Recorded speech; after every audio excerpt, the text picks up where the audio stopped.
In today's video, I'm sharing a real story that might save you hours of frustration.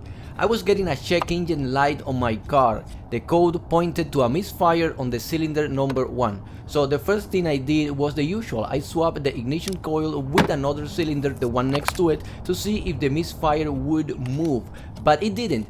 That's when I knew the coil was not the problem. Next, I pulled out the spark plug to inspect it. It looked fine, no oil, no cracks, no carbon buildup, so I kept going. Then I checked the connector and the wiring harness leading to the ignition coil.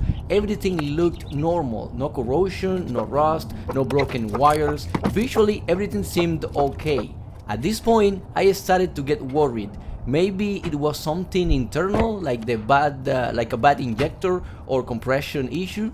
But before going that deep, I decided to test the wire going to that cylinder using a multimeter.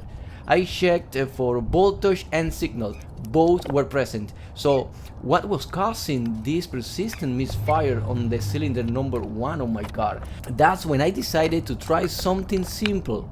I started moving the wire by hand while the engine was running, and right there next to the ignition coil connector, the engine suddenly smoothed out. I moved it again and the misfire came back. It turned out that the wire was broken internally, right where it goes into the connector, just right there, something that you couldn't see with the naked eye. That was the aha moment. I finally found the real cause for the cylinder 1 misfire. Not the spark plug, not the coil, not the injector, just a damaged wire hidden inside the insulation. I cut the bad section, replaced the connector and wire, and just like that the engine was back to normal.